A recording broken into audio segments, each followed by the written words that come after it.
It's 6 a.m. The alarm didn't need to go off. You were already awake. A small cough from the next room was your real wake-up call. Before your feet even touch the floor, the mental to-do list begins its relentless scroll. Pack lunches, find the missing soccer socks, sign the permission slip, reply to that work email from last night. Check if there's enough milk for breakfast. In this whirlwind of responsibility, a quiet question sometimes whispers, "What about me?" But it's quickly drowned out by the louder, more urgent demands of the day.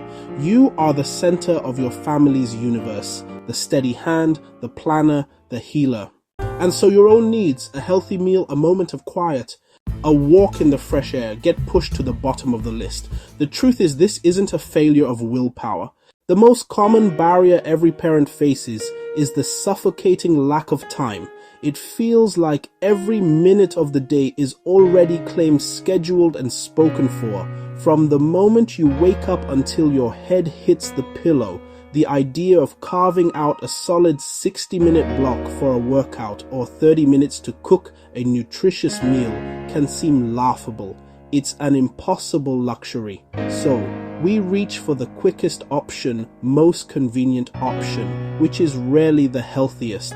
We promise ourselves we'll start on Monday, but every Monday looks exactly the same as the last Friday, a chaotic race against the clock where our health once again loses. Beyond the lack of time, there is a more profound, more physical barrier, sheer bone-deep exhaustion. You might actually find a 30-minute window in your day, but the thought of using it for exercise feels impossible. Your body and mind are running on empty. You've been up since dawn, dealt with tantrums, solved problems at work, cooked, cleaned, and soothed. When a moment of freedom finally arrives, the only thing you crave is stillness. The idea of putting on workout clothes and raising your heart rate feels like a punishment, not a solution. Consider the story of Jessica, a new mom who hasn't had more than 3 consecutive hours of sleep in months. Well-meaning friends tell her to sleep when the baby sleeps. Shower, eat a real meal, simply sit in silence for a moment. Instead, think about restorative movement. A gentle yoga session focused on stretching and breathing can actually calm your nervous system and reduce feelings of fatigue. Perhaps the most insidious challenge of all is the overwhelming guilt that comes with prioritizing your own needs. For many parents, taking time for oneself feels like a zero-sum game. An hour at the gym is an hour you're not spending with your kids.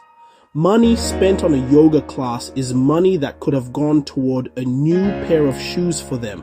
I remember talking to a father named David who signed up for a weekly basketball league.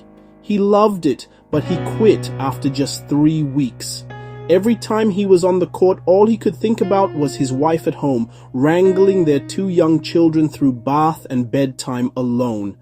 He felt like he was escaping, leaving her to handle the toughest part of the day. To overcome this, we must fundamentally reframe our understanding of self-care. It is not selfish, it is essential maintenance. Think of the safety announcement on an airplane. You must put on your own oxygen mask before helping others. Communicating this with your partner is also crucial. By scheduling it and treating it as a non-negotiable appointment, you both give each other permission to recharge without guilt. You are modeling healthy behavior for your children. You are not taking something away from your family. You are giving them the best version of yourself. We've explored the daunting mountains of time, fatigue, guilt. It can feel like too much to tackle all at once. So let's forget about revolution. Let's focus on evolution. The goal is simply to do one small thing, one positive action that is purely for your own well-being. It needs to be so simple that it's almost impossible to say no to. Maybe it's deciding to drink an extra glass of water this afternoon. Perhaps it's choosing to walk up a flight of stairs instead of taking the elevator. It could be doing 5 push-ups against the wall while you wait for your computer to boot up.